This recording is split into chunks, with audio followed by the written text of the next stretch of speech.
Welcome to Behind the Badge. This podcast aims to improve the health and well-being of frontline workers. Each episode features candid conversations with former and current frontline community members and subject matter experts. Join us as we explore the unique nature of serving in high-risk roles, sharing inspiring stories of resilience, strategies, and resources. We are not qualified health professionals, nor are we aligned with any organization. The opinions expressed in the podcast are solely our own. Additionally, the content may evoke strong emotional responses for some. Listener discretion is advised.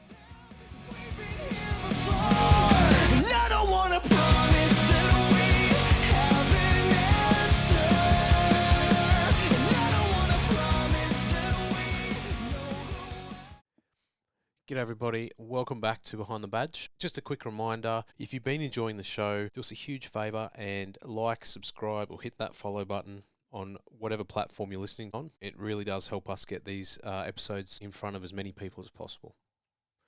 Now, on to today's episode. Today's guest is Josh Bailey, a man whose story weaves through the Army Reserves, the Australian Protective Service, Air Marshals, the AFP and the ADF. Across decades of service, Josh has been tested by traumatic events, organisational pressures and personal loss. But what makes his story powerful isn't just the service itself, it's what came after.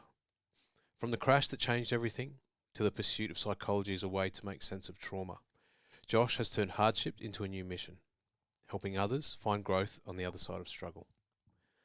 In this conversation, we talk about the culture of reset and forget, the unseen burden carried by first responders, and the possibility of post-traumatic growth.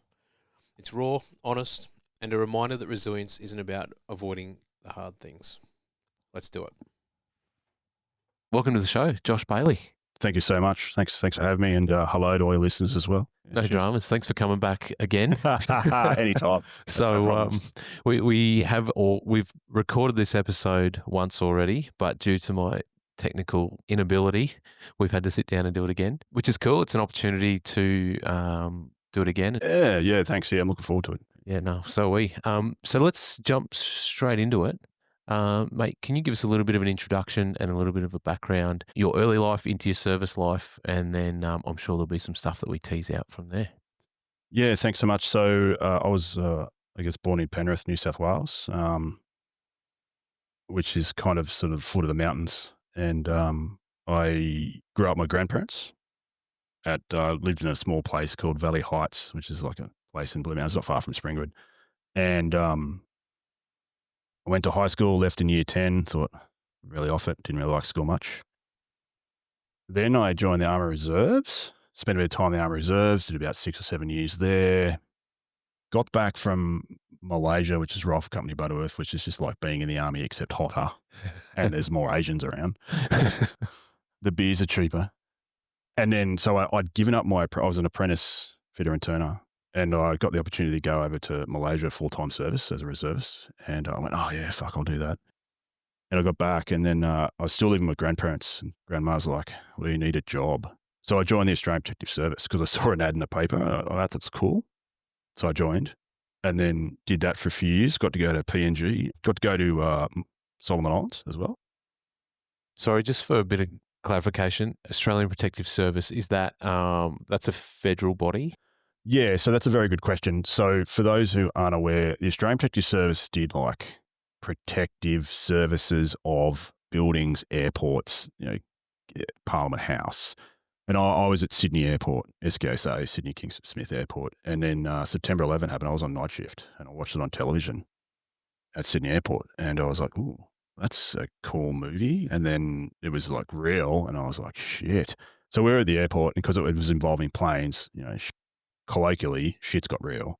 And so we're like, ooh. And then so about a month later, I got a gig on the first ever Air Marshal's course. I started in November 01. Got to go to PNG where they sent rotated a bunch of Air Marshals through the Manus Island Detention Centre, so we could get a bit of an understanding of Muslim culture, because they figured that if anyone's going to be hijacking it, it's going to be sort of radical Islamists. All the Air Marshals kind of knew that if in a country like Australia, it's probably going to be someone with really significant mental health issues. Yep.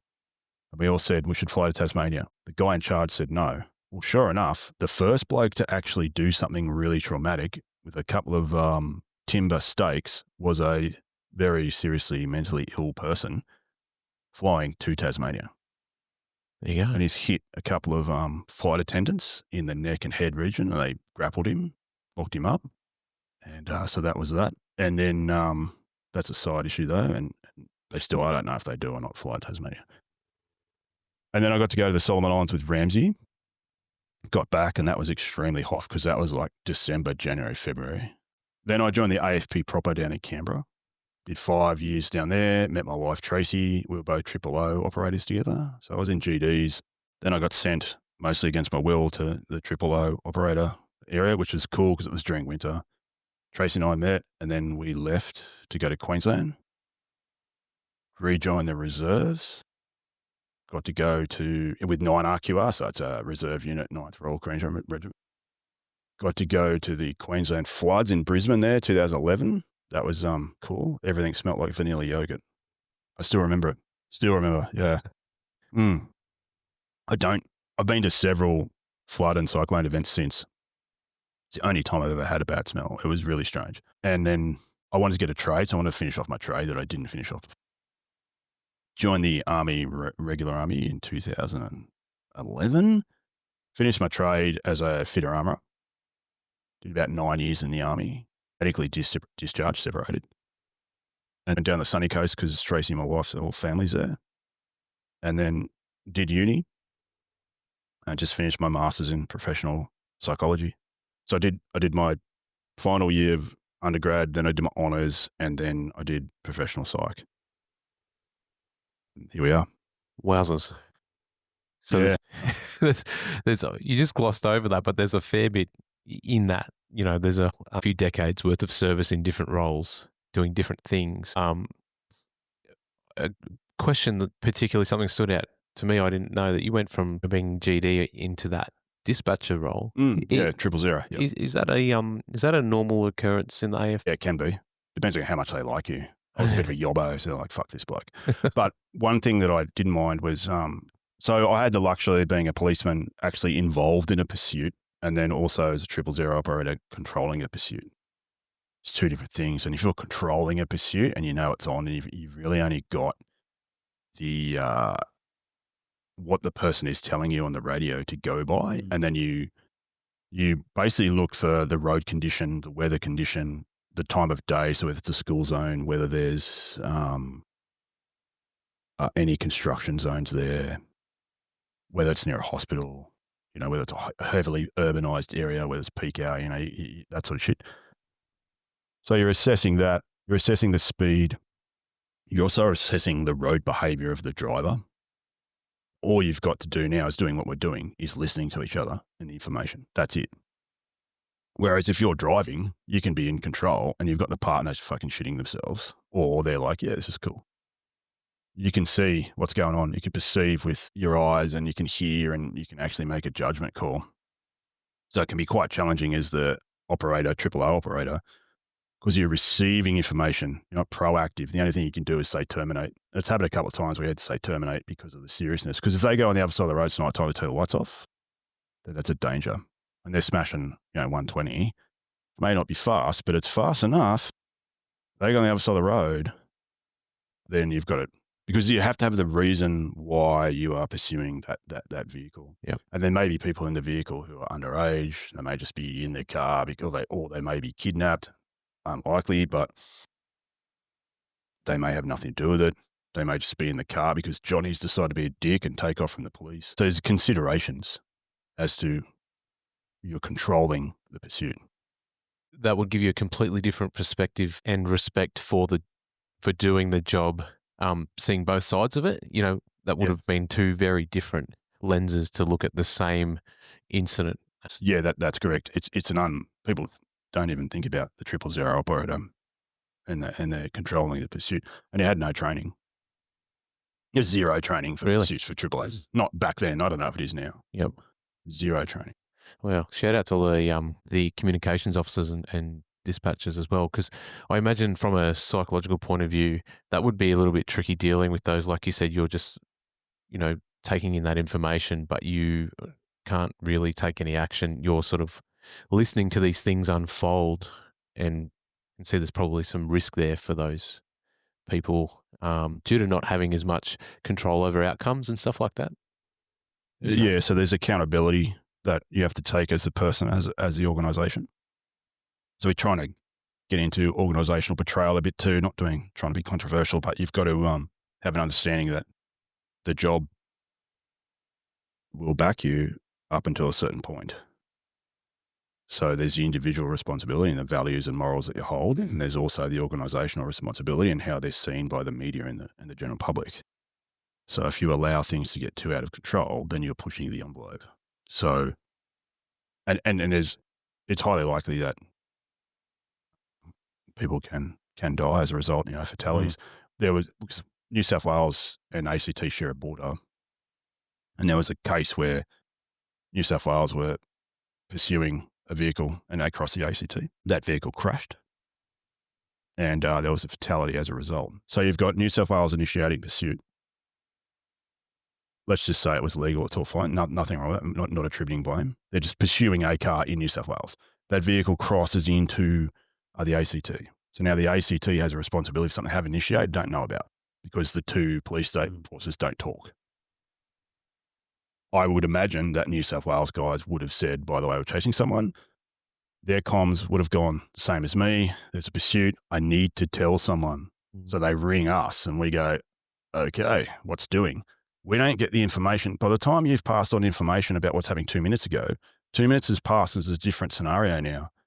Unfortunately, they got, maybe 6 Ks over the border or something, and that vehicle had crashed, and the person had died as a result, as a fatality. So it's an example of you can do everything right and still have a tragic outcome, which is another thing where it can contribute to PTSD because it satisfies the criteria of why you're not directly under threat. You are still involved in a incident where someone has died. There's been a tragic incident. You are directly involved with that if you're either the dude who's driving, passenger seat, or if you're the controller. Because it's what's called a qualifying event under criteria A of PTSD. So there's another thing. You can get serious mental health issues as a result of running a pursuit. Yeah. Because I've always said, even painting a picture of what they perceive might be happening could be totally different. Sometimes not even getting closure on that event. Yeah, so the time it goes on as well can be a significant factor. The longer it goes on, the more risk. Because the more distance they travel, the more general public they come in contact with. So, and the more desperate they can become. So what you hope is you either catch, so it basically ends with you either catch them or they get away. It's a dichotomy. You either catch them, usually they pull over, run, and the dog gets them. They get a dog. Sometimes you get road spikes, but the downfall with road spikes is you need an operator who is competent with road spikes. So they either pull over and the door's left open and they've run off. And then, and the dog catches them and they're all somber and, oh, you've got me. Or they're gone. Live to tell another time. Who makes that call? Is that someone of rank to terminate? Yeah. So when I was there, it was the operations sergeant. So there was a sergeant in charge. He just says terminate. And then once that call's given, so he sat up overlooking all the desks and then he would just go terminate. And then you would say terminate pursuit. Or you say Woden 10, terminate the pursuit over. And they would say 1 AFP acknowledge. And that would be, and he would say pursuit terminated. And then you would CAD, what happens at AutoCAD, which is where you type it out. Or back then you'd type it out. And you would say, 9:30, pursuit terminated. It's all time stamped. You might say a reason. If you said terminate pursuit and they kept going, you can reinitiate the pursuit.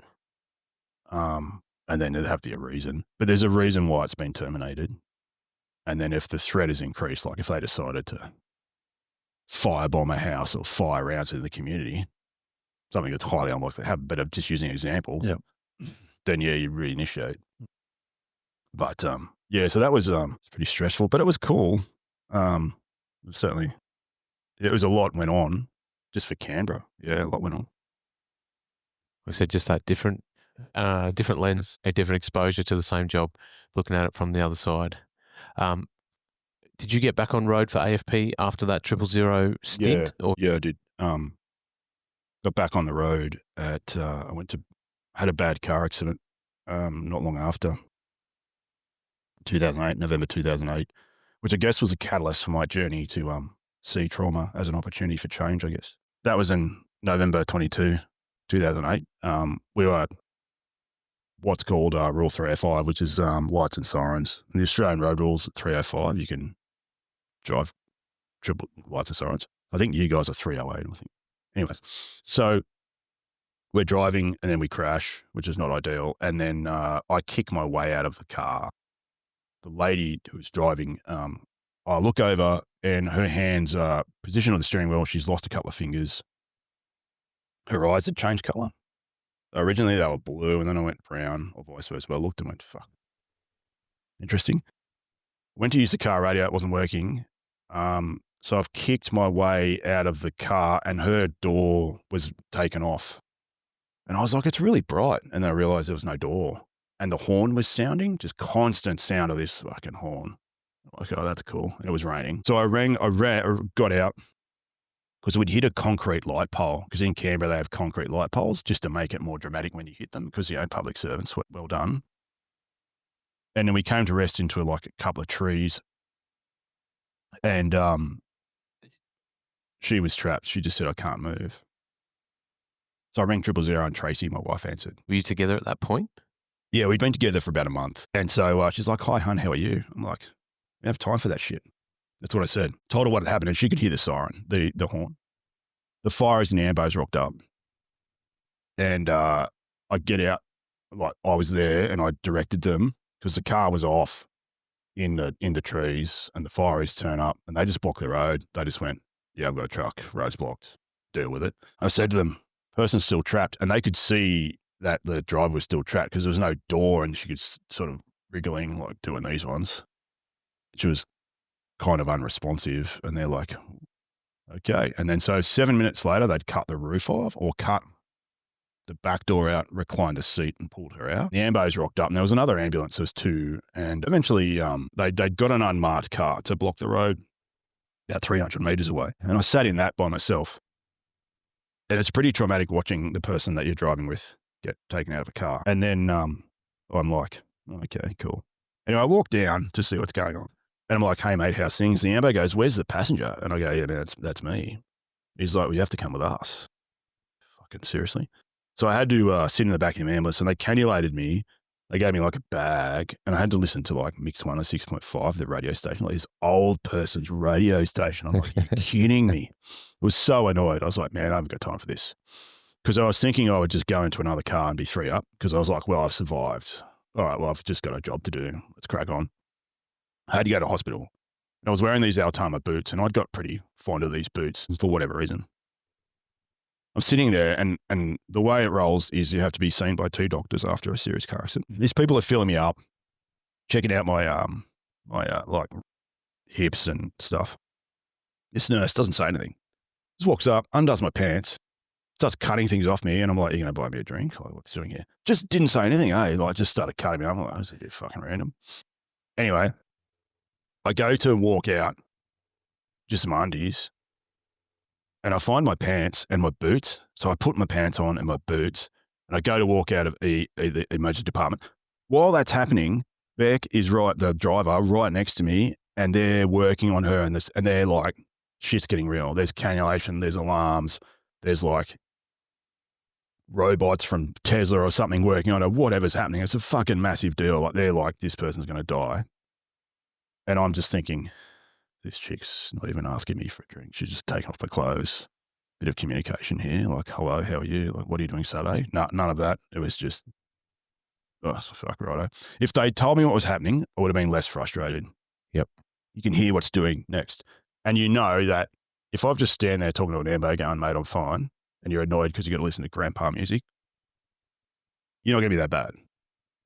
So when someone walks up with scissors, doesn't say anything, starts cutting off your clothes, gets a bit annoying. So anyway, I walk out and I don't have my jumper on. My AFP shirt got cut off. And the superintendent was happy with that because he didn't want to see a police officer walking out of ED with uniform on. So he was happy for me to walk out with no shirt on. And there was a guy, he was from New South Wales, and he'd come across the AFP and he joined, and he said, mate, have a jumper. I'll give you a jumper. So he gave me a jumper to wear, so I didn't have to walk out. I was like, sweet. That was Jim Edwards. He was a pretty cool guy. And it was then that I kind of thought, what type of organisation am I in here? They were more worried about their view. Mm.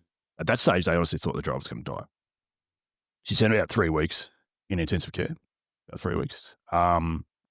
They enacted the recognition ceremonial guys to do, those guys do like ceremonial stuff for funerals and shit. They were like practicing. Actually saw them on the Monday.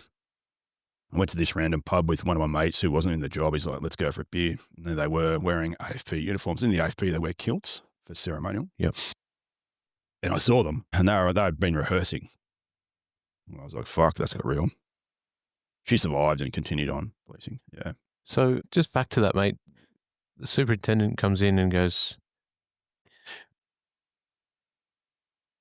make sure you're not wearing an AFP shirt when you walk out of the hospital. So I've walked out with my boots in my hand, no shoes on. And he's like, hi, how you going? What's doing?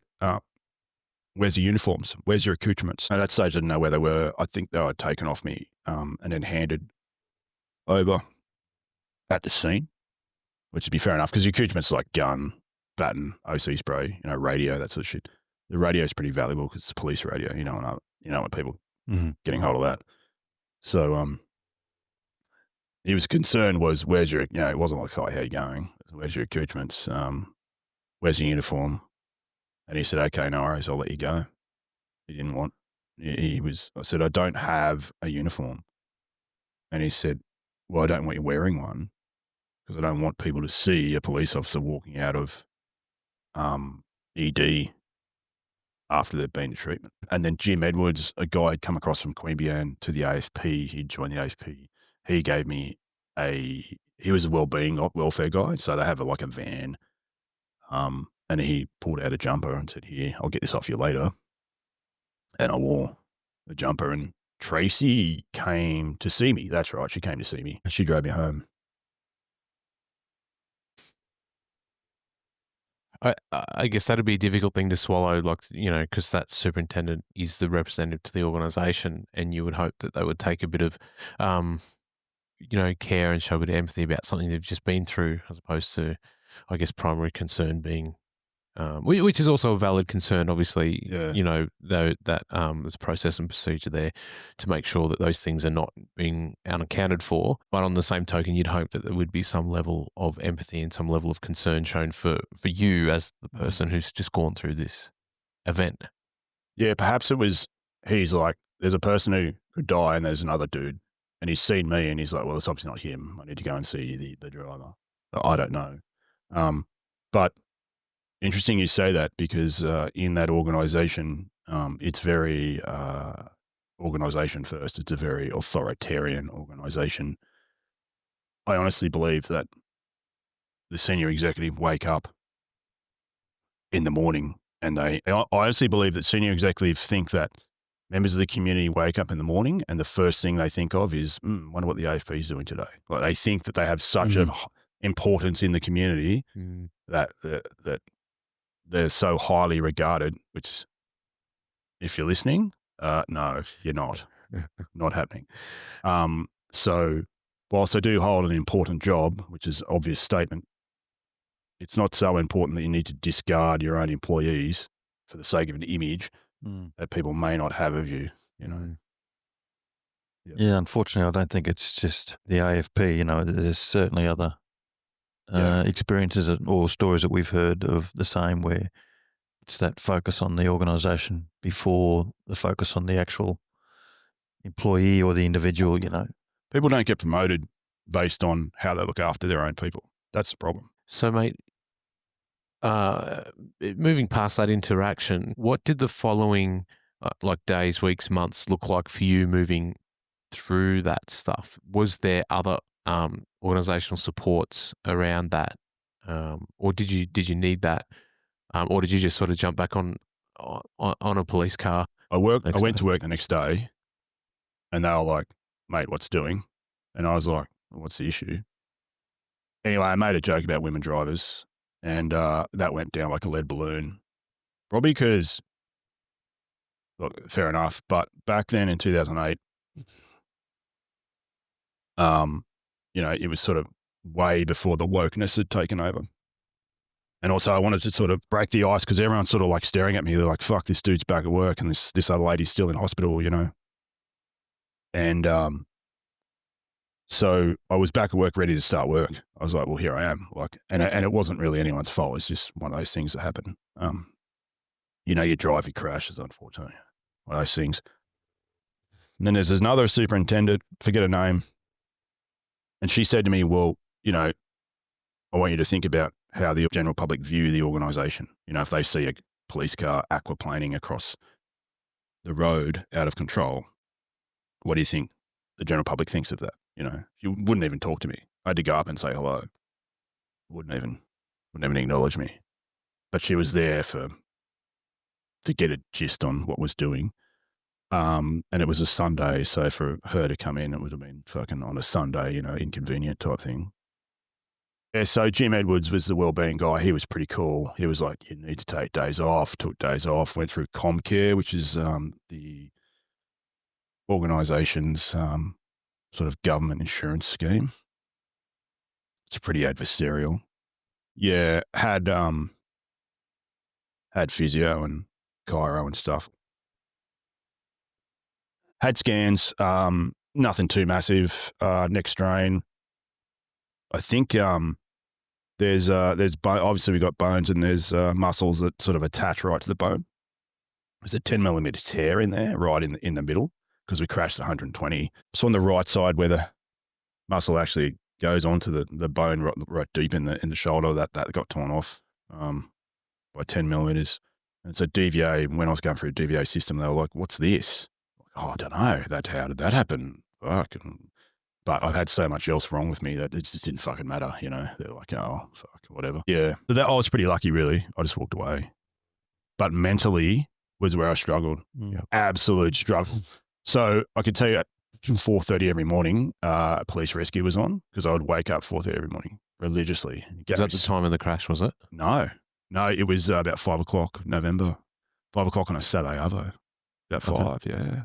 Yeah, 5, I think, yeah. And I'd just wake because I couldn't sleep. Yep. And then I would have dreams that I was crashing into a crowd of people. It was always to the right, crashing into. So what that's called is intrusion symptoms, where you're not consciously doing it, you're just reliving the trauma whilst you're asleep. I guess it's like a nightmare, I guess. You wake up and you're like, fuck, fair enough. But one thing I could do is I could revisit the site and not have a problem. I drive past it and stuff. It's fun. Yeah. Yep. So, was that happening pretty much straight after? And you could sort of acknowledge that shift, that you're waking up at that time, you had the nightmares. Yep. All that sort of stuff was pretty early. 3 days later. Yeah. Okay. 3 days. Yeah. And at that point, did you start seeking, the support through mental health professionals? Fuck no. You don't do that. No. Not in the AFP. No way. No way. My last weeks in the AFP, I was on stand down through mental health because it got too much. So it's an example of your cup was full. I'd seen a few traumatic incidents, and that was the one that pushed me over. I never recovered. So I had a relationship as well before Tracy, which was quite toxic. It was very, very volatile. And I just accepted that this was me and this is what I deserved. She would always tell me that I wasn't good enough. No one liked me. You've got no friends, that sort of, and I just accepted it because mentally I wasn't able to recover from, say, a car accident or any of the deaths I'd seen. There was another car accident I was at where we turned up. I was on Tuggeranong Parkway, and there were these people were trapped. There was a driver, and then the back was the passenger, and there was a 10-year-old boy, and he was just standing next to me. And this is like a rural area. I was like, "Hey mate, how are you?" And the boy's like, "Oh, good." I said, "What are you doing here?" Because it's rural. Why would a 10-year-old boy be there? He said he was the passenger in the car. So he's in the middle. Next to him is a lady who's trapped, and in front is the driver who's trapped. What's happened is the driver, who was a male, was driving like a Ford Falcon, and he just got new tyres, and it was raining. It was a transition from 80 to 100, I think. And he's actually said, oh, it's 100 k's. He's floored it, aquaplaned in the wet, and crashed. And the driver is conscious and whinging like a motherfucker, and everyone's like, shut up. The lady in the back wasn't saying much. Anyway, they've cut her out because she was more serious, and she died on the scene. They took her away. And there's a 10-year-old boy just sort of standing next to me. He's like, oh, by the way, how are you? She ended up dying. And I was talking to her, just keeping conscious, and there were other guys trying to cut her out. The ambos are working on her from the inside. Just died. You just watch someone die, the eyes just go, and you're like, oh, okay, you might have seen it, you know, people listening might have seen it as well. And then the passenger was whinging and bitching because he could feel pain, whereas the lady before, not sure she was. People are very honest when they feel as if they're going to die. They look you in the eyes. The communication is succinct, very deliberate. She just passed away. Yeah, that was that. And I'm going to hazard a guess here and say, like, those other incidents is exactly the same as your crash. You didn't go and seek any counselling or help or support through those either. Well, the other thing too is, one thing I've skipped over is Ben, my brother, 18-year-old. He died in a car accident. Well, he didn't die in a car accident. He died drink driving, goose, and he's crashed and hit a light pole. Aberdeen, which is just outside of Muswellbrook. He's crashed and the fireys have turned up. They've cut him out and he was brain dead. They took him to Newcastle Hospital and they said, we're going to keep this guy alive because he's a donor. So Mum calls me, and I hadn't had much to do with my mum in my life. And hence growing up my grandparents. And Mum says, you need to get up here. So I get up there. It's either the most senior next to kin can sign off on the donation, like you can turn the actual life support off, and so I was the one who signed the form, turned the life support off, and that was that. What happened is Ben was driving, but the guy who was meant to drive, he said, look, I'm a bit drunk. I don't have a license. I've got a feeling that I might not get away with it this time. Can you drive? And Ben goes, yeah, no worries. The guy got a really bad broken leg, but that was it. And Ben, unfortunately, he died. Yeah.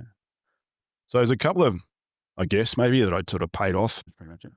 So, there's a bit of accumulation of incidents and trauma there. When you got to the crash that you were involved in, was that, you said you went and had a couple of weeks off and went through Comcare and stuff. Was that the last time that you were in the AFP? Did you then transition out? No. I stayed and had to have dealings with Queanbeyan Police Station a bit, and every time I had dealings with them, the ex would be there. And then she would say, oh, this guy's harassing me. And I'm like, are you fucking serious? What happened is my sister tried to take her life through gassing herself in a Holden Commodore. I get this phone call going, Josh, I don't know what's happened to Georgina. New South Wales Police won't tell me.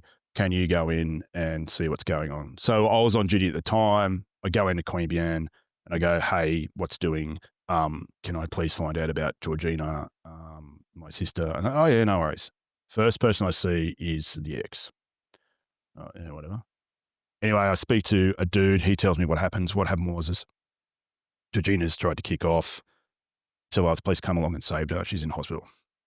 Cool. I report that back to the rest of my family. No worries.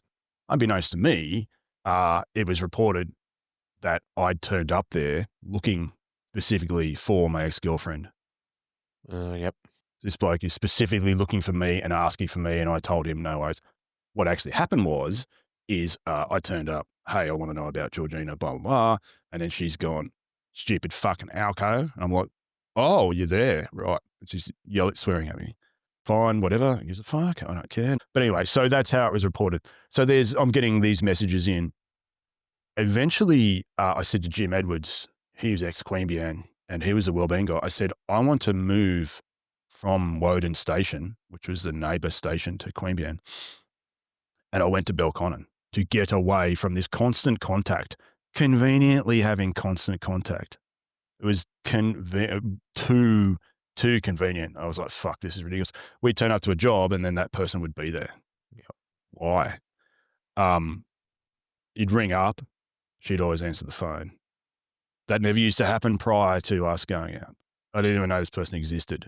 And then now, and so I said, Jim, can I change stations? That's a pretty big deal to change stations in the AFP because they're very authoritarian. They like to keep you where you are. That is it. You're a number. So I changed to Belconnen. And so if you don't know, Woden is south, sort of mid-south, and then Belconnen's sort of north. They're totally different. Belconnen doesn't really have much to do with any other jurisdiction except for the ACT. That is it. So I was free. And then Tracy was still working at comms.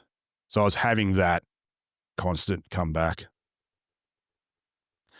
The catalyst, though, was I was at work one, I think, Friday night, and there was the ex at like Kingston, which is a bit of a back then party. There she was, drunk,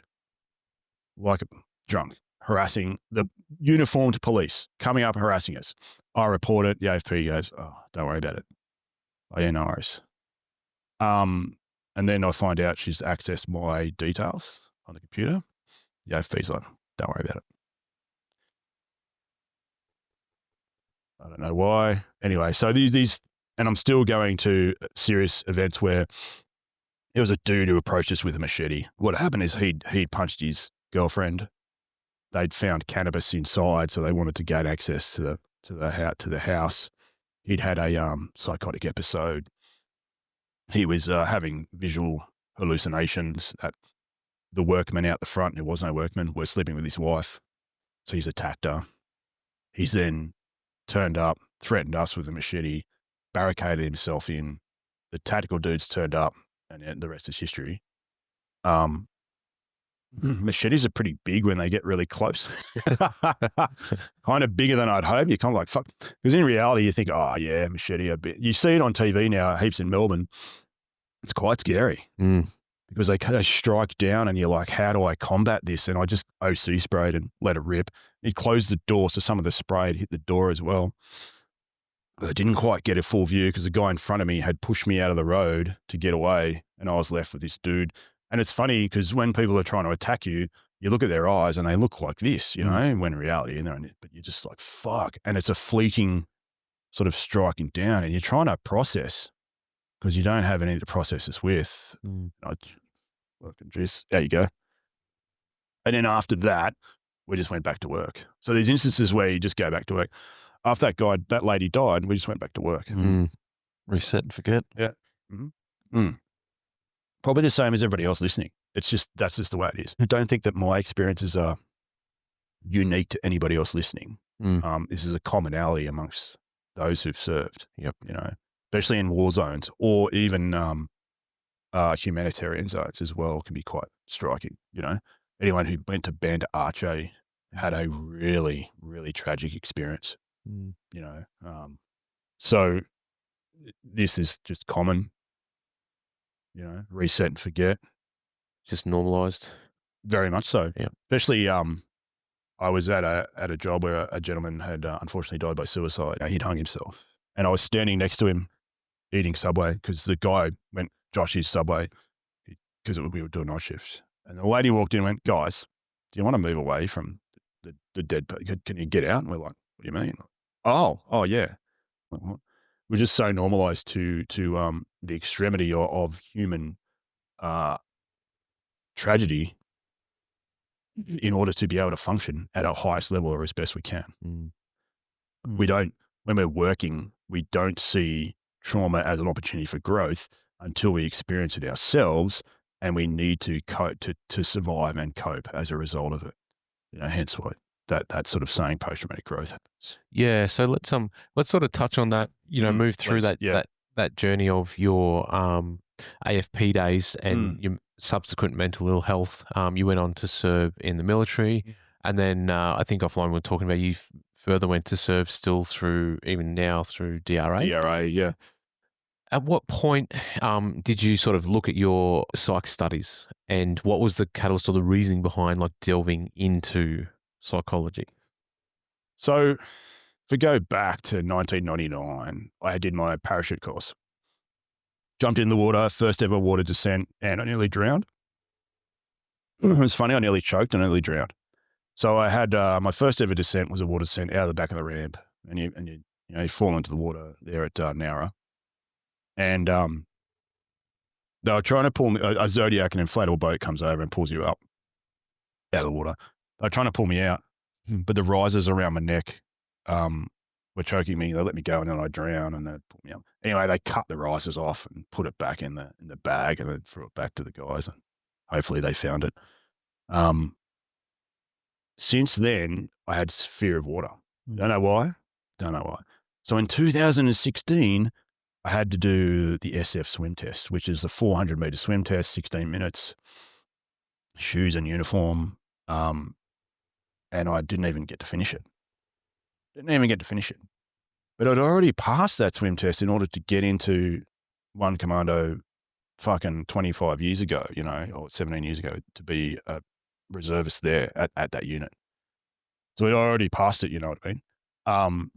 And that was when I'd realized that in order for me to be able to function, for me to be able to achieve what I had always wanted to achieve, and that was to serve, I'd have to get better mentally. But I'd also realized at the age of 40, physicality or jobs of physicality, probably not beyond me, but the opportunity and extended time in that sort of role, such as the fireys or back in the commandos, or even in the police force, or whatever it would be, was going to be limited.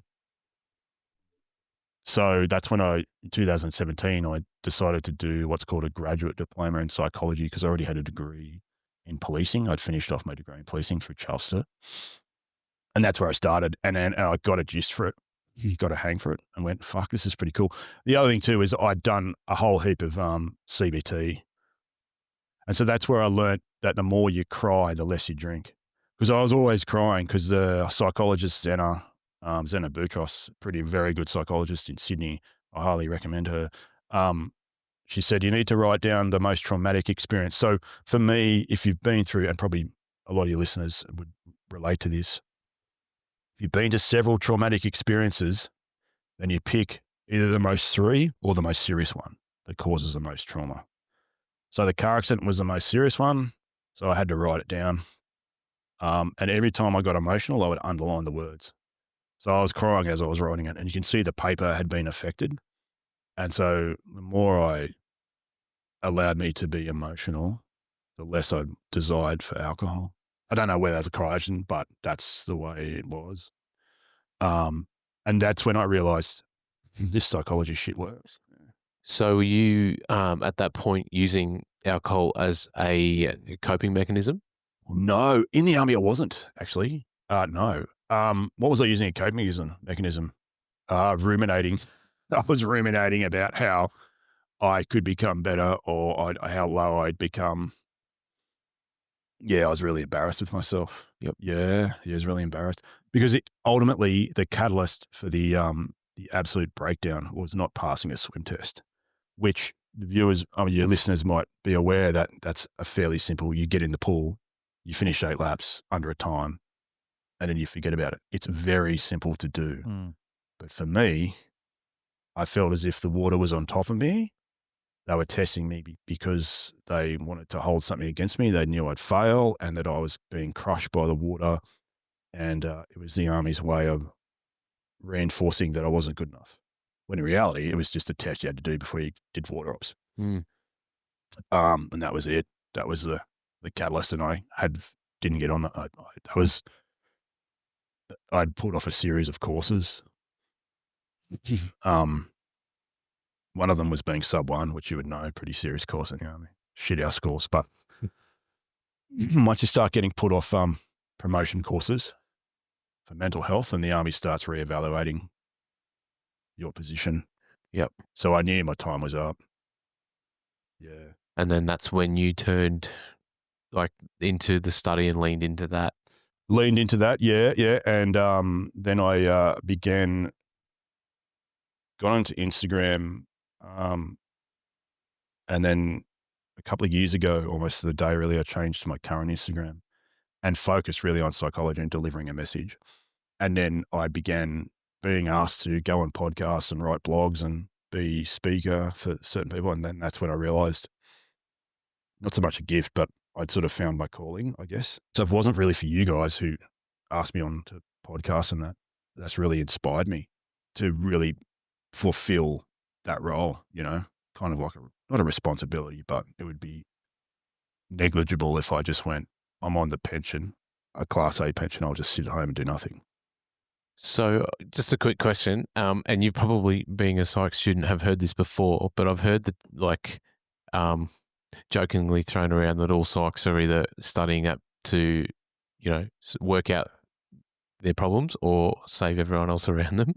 Have you heard that before? That's entirely true. Something along those lines? I would agree with that. Now, for me, it's both, to work out why people behaved when they did. So that ex-girlfriend I was telling you about in 2008, I used her to get through my psychopathology, abnormal psych days. I would remember what diagnosis, I just remember back to that person. Yep, impulsivity, negative alterations in mood, acting out. Yep, okay, all right, no. So that was good. And I used some people from the Army as well. That person's got this. It was really easy. And it also helped me understand myself. And it helps me to understand that be okay if I'm being judged by others because they've got their own issues and they're judging because they've got their own issues, not because there's anything wrong with me. But you're right. For me, it helped me understand myself. But you need to understand others. Otherwise you can't be a psych because you can't diagnose or assist, provide hope. That's very true. A lot of women do that.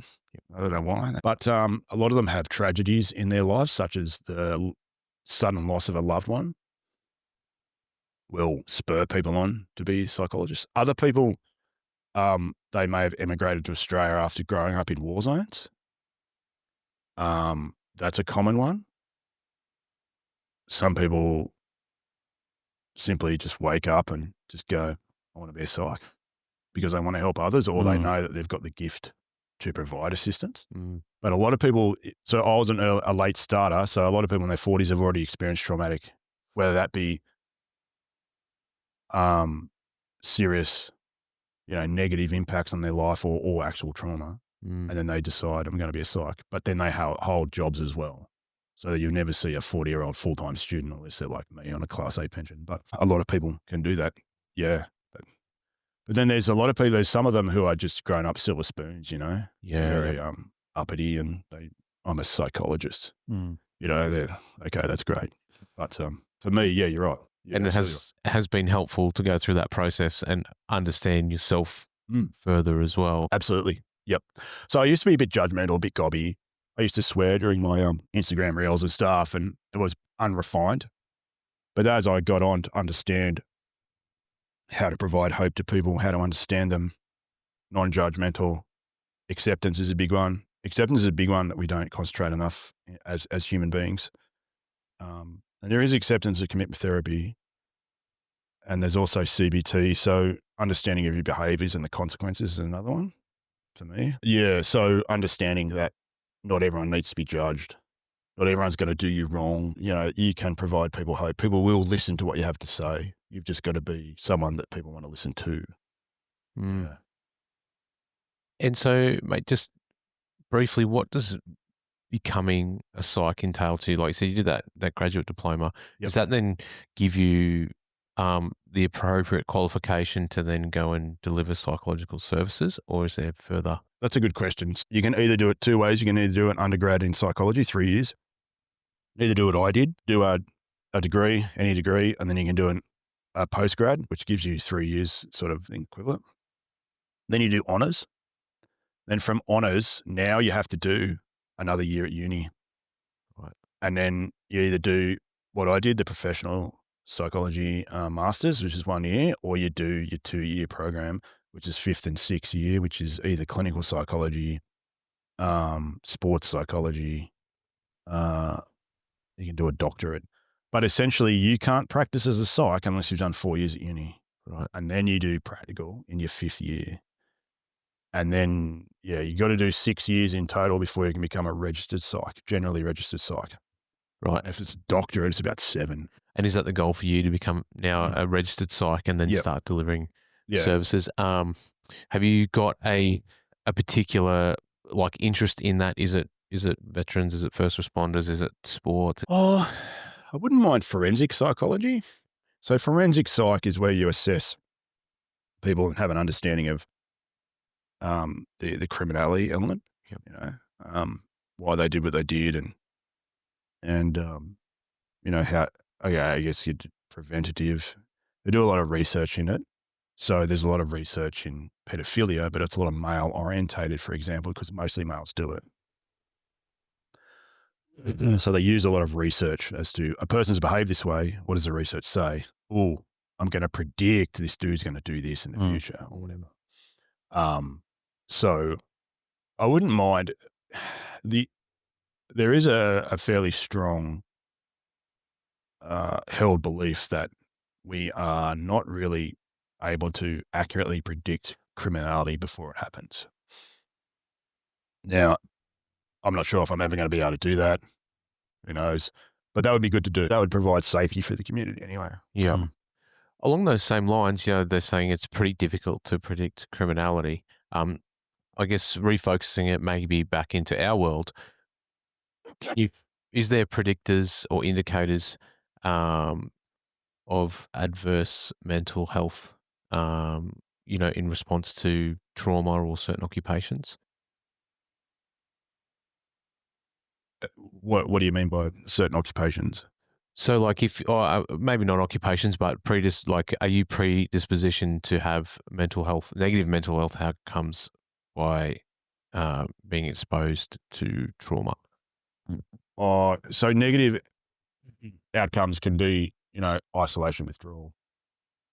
But if your mean is in externalizing behaviors, which is acting out, blaming others, drug or alcohol dependency, causing harm, physical harm to others, then it can depend on your genealogy, depend on the environment you're in, the environment you grew up in. Can also depend on whether you may have comorbidity, you may have a personality disorder, such as like cluster B, like borderline or antisocial. That's an externalizing narcissism.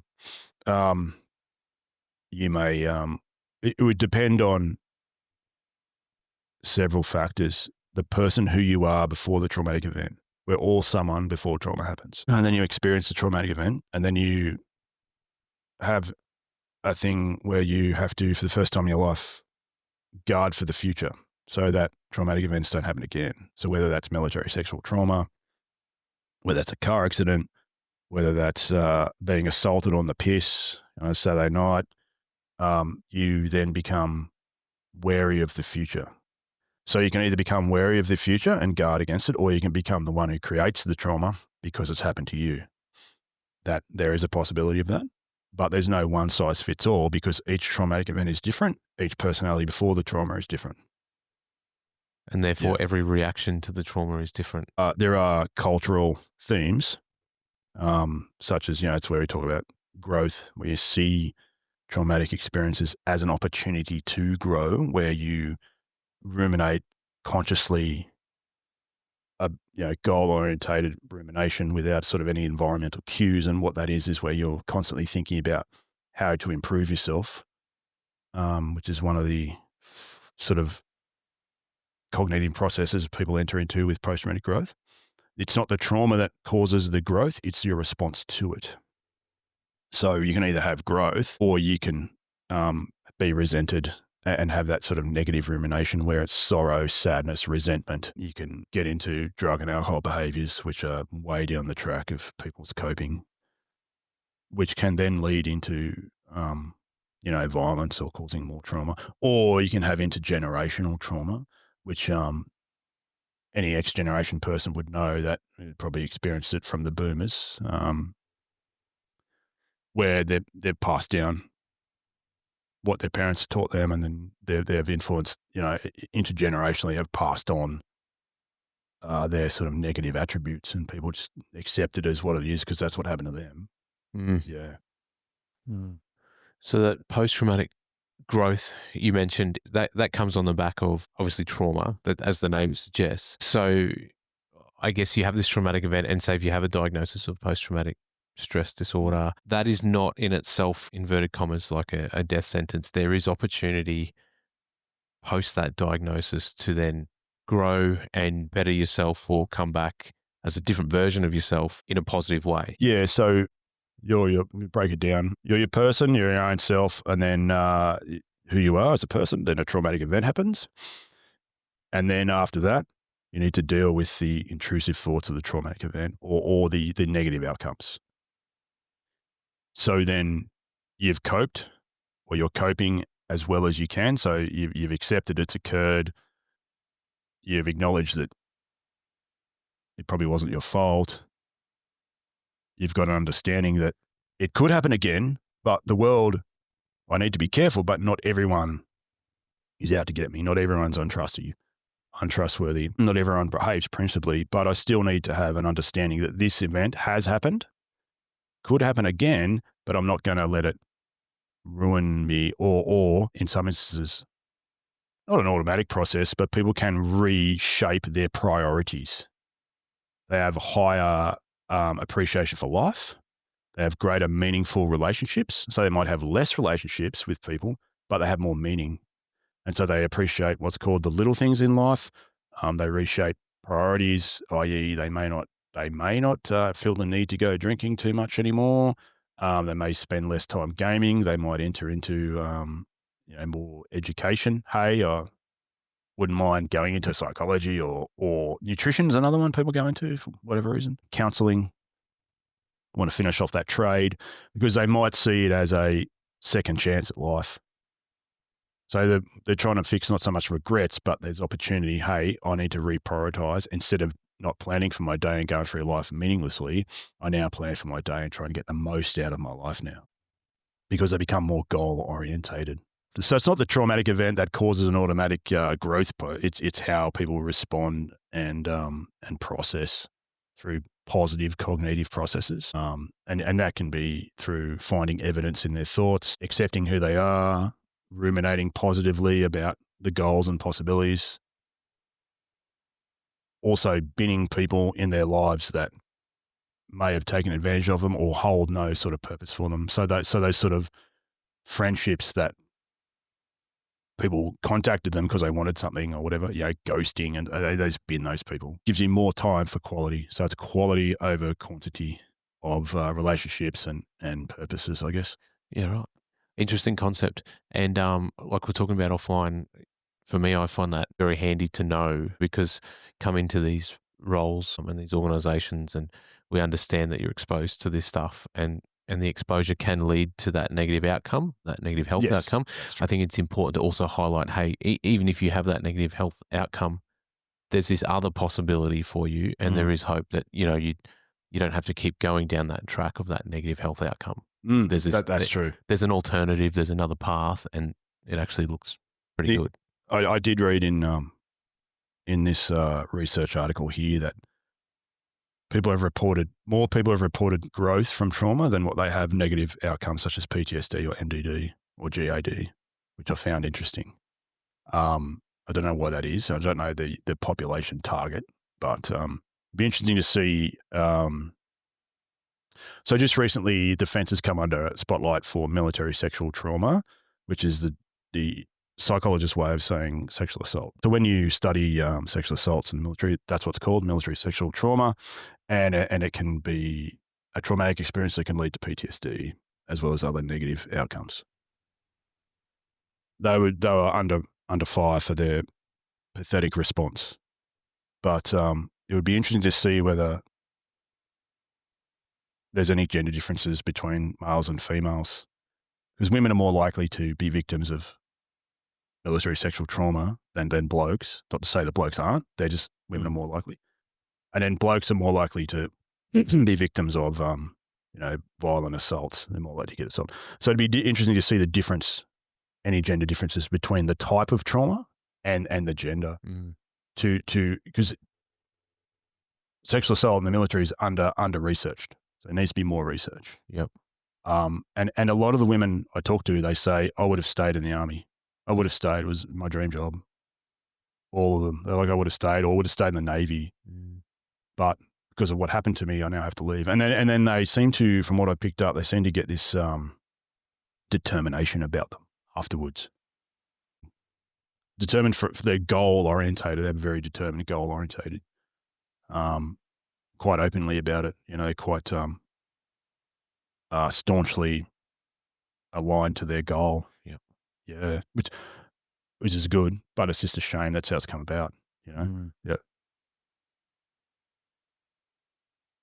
While we're talking about this theme of post-traumatic stress, how can we tell the difference between, a post-traumatic incident like reaction and going down that track of having a mental health diagnosis? Or like when can we tell, like, this is normal, this is how I should react, or most normal people should react, and then this is becoming a problem?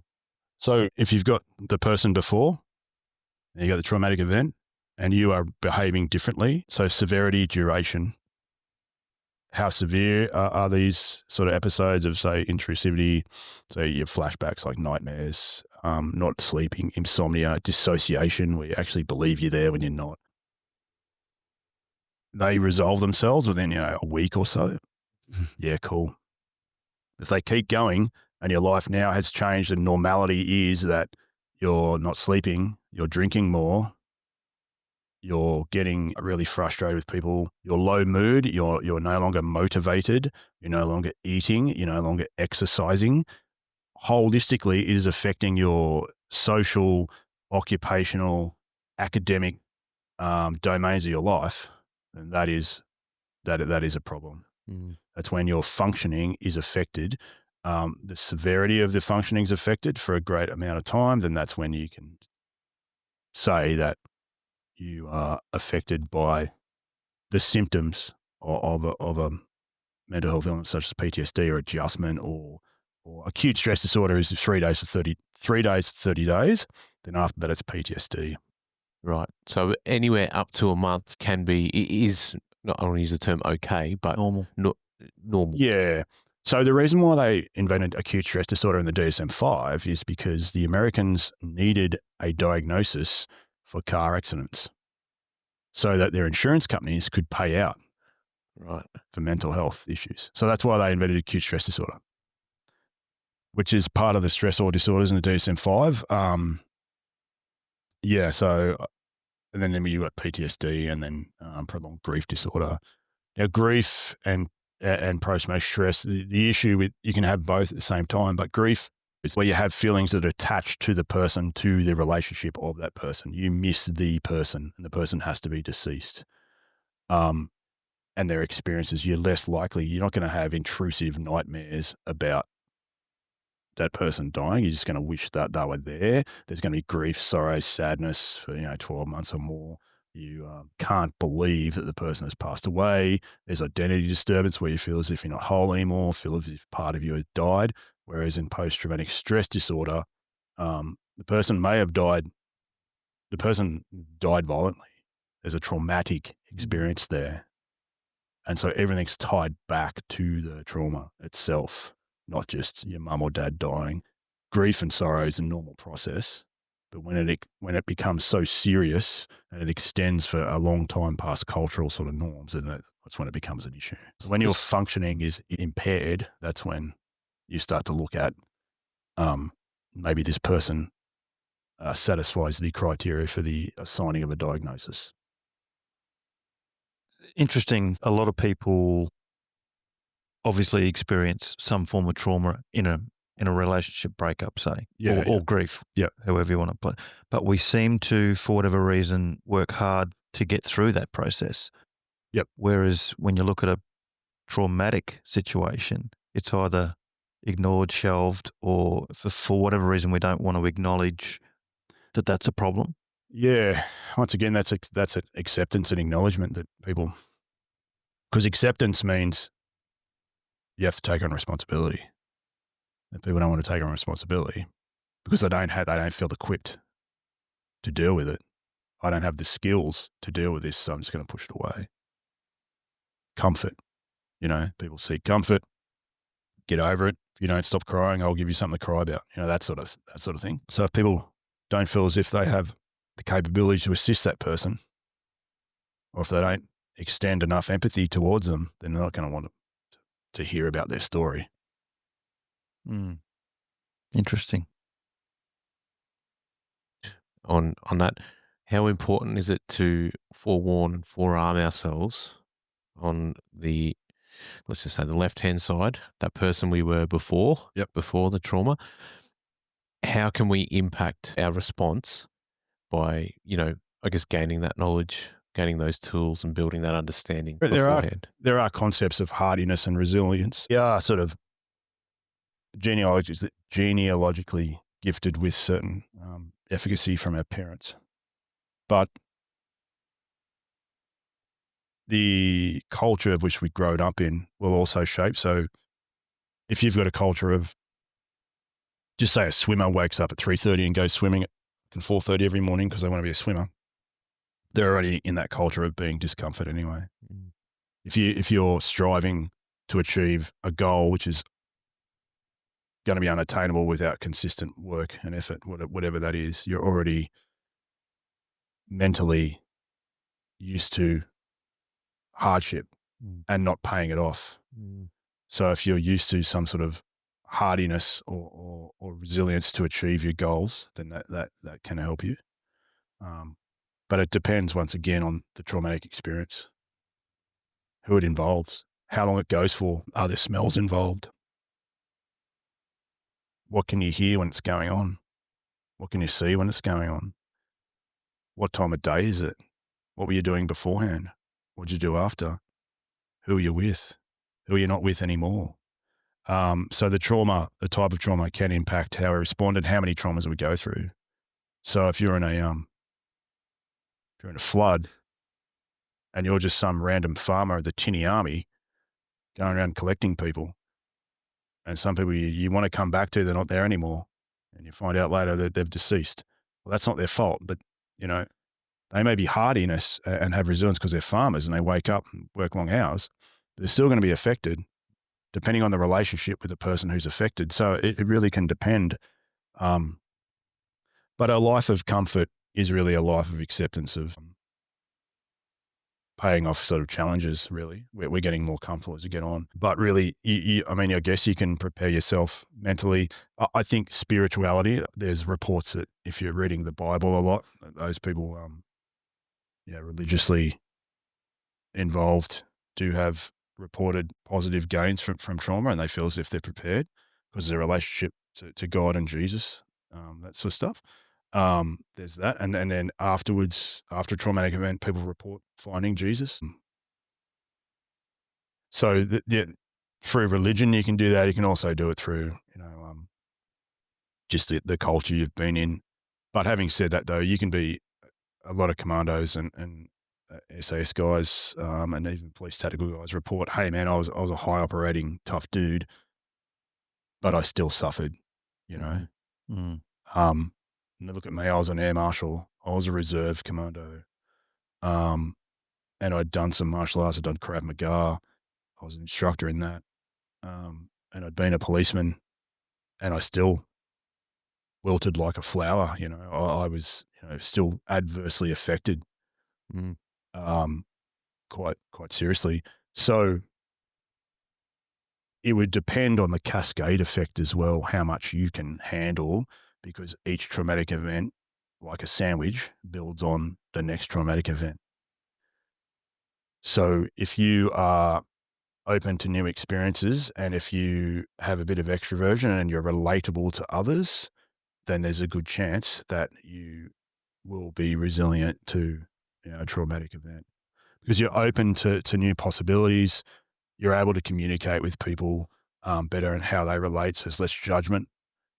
You're able to think more positively about possibilities and the world around you and how you see yourself in it. And then basically understand that there is going to be growth as opposed to, sadness. Just thinking about how you're saying, what can you see, smell, hear during those experiences? Is PTSD essentially you're faced with a situation that you don't have the resources to deal with and therefore you're overwhelmed? And that results in that PTSD? Yeah. So there's 5 symptom clusters. The first one is the event. Then you've got intrusion, negative reactivity. You've got mood. And so a lot of the intrusion and negative reactivity in mood, alterations in mood, occurs without us really knowing. So especially when you get nightmares, or especially when you're disassociating, when you stare at a wall and you honestly believe that you are back there, but you're aware that you're in a room that's staring at walls and counting bricks and stuff. That's where you're disassociating because there's been an environmental trigger. Those sort of things happen unexpectedly, uninvited, and unconsciously, especially when you're sleeping. So these things creep up on you, and people don't understand because they're not psychologists or psychiatrists or counselors. So they don't have a thorough understanding of the DSM-5. So they don't know there's a set of criteria, and what they're experiencing is part of a set of criteria. They're unaware. They just know that there is a new way of living life now, and I don't like it. So I'm going to cope with that new way of living. And because of my my low mood, my depressive mood states, I've lost my motivation. So I'm no longer goal orientated. Because I'm no longer goal orientated, I need to cope with that. Oh, well, better start drinking. Better drink more caffeine. Better have smoking. My mate's smoking, I'll just have a smoke. They're doing behaviors to cope with the fact that they're no longer the person they were before they were in the trauma. And they've based their identity on service, for example. If they're in the military or emergency services, there's a lot of goal orientated activity. They're no longer able to do that, then there's going to be resentment, sadness, sorrow, guilt, shame. The organisation will treat them differently, so it's reinforced. Friends might treat you differently, so it's further reinforced again. You may see your friends getting promoted, going on operations, doing other things, and you'll be left behind. So it's a constant reinforcement plus what you're experiencing inside your head. And if you're not equipped to do that, then unfortunately,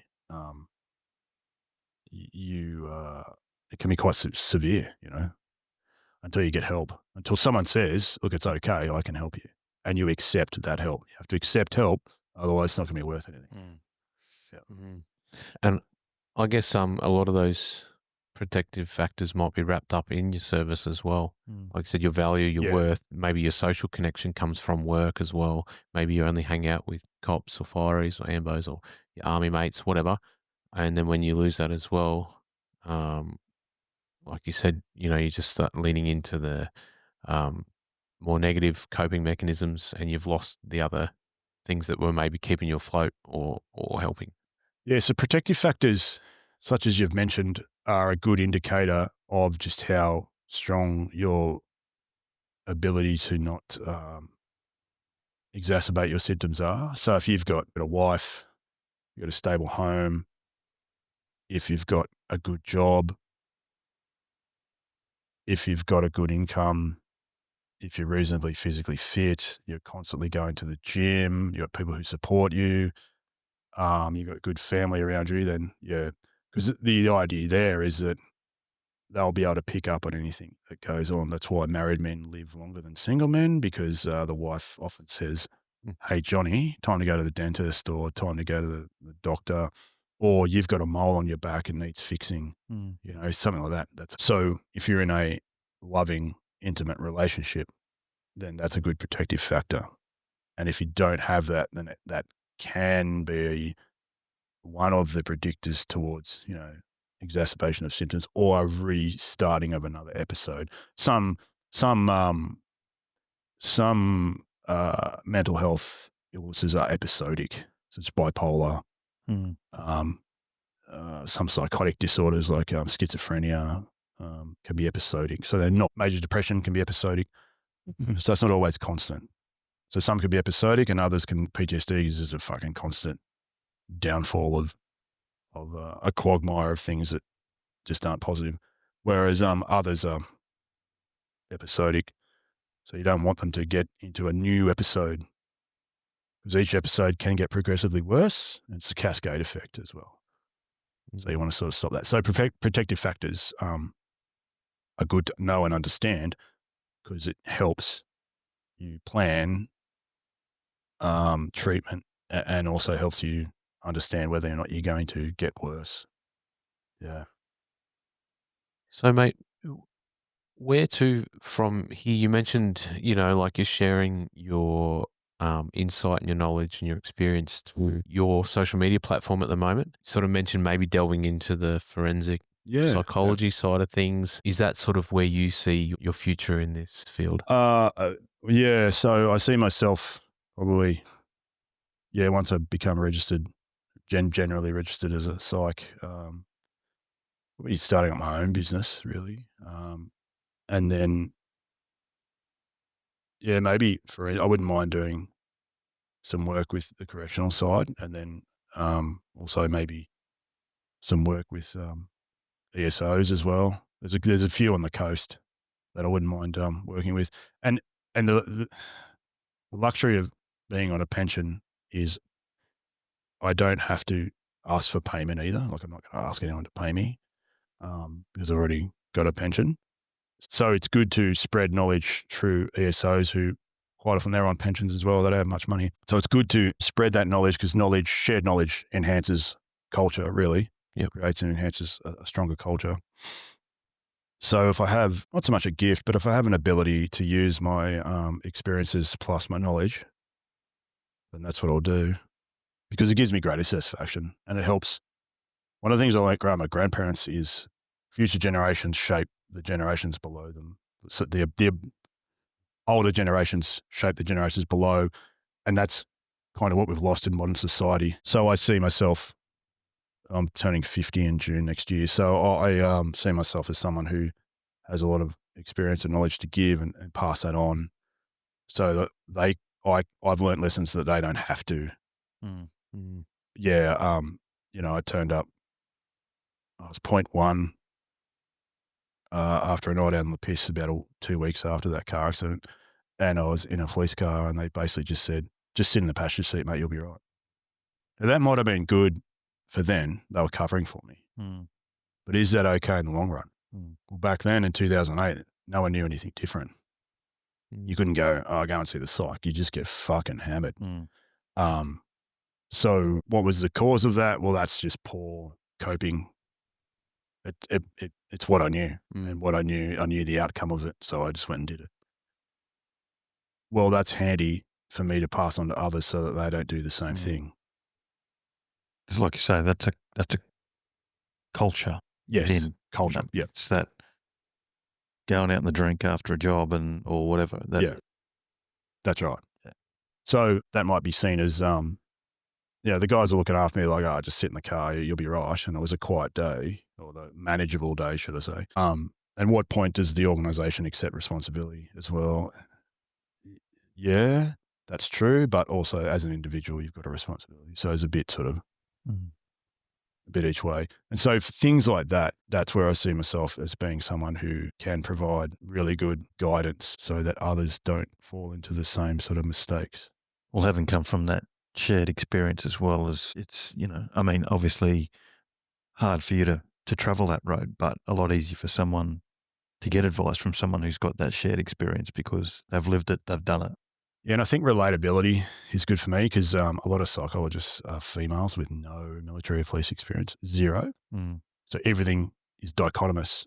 He's been drinking or he's been drinking too much caffeine, that's bad, bang, as opposed to, well, that's okay. Let's look at doing something better. That doesn't mean you're not going to succeed in the future. That doesn't mean you're not going to grow in the future. It just means that at the moment you've had too much to drink, but I've probably done that as well. And look how I've turned out, it's going to be fine as opposed to bad. You have to have therapeutic alliance. which is what I feel I would have with a lot of people. So it's another sort of motivator for me to continue on. Yeah. Excellent.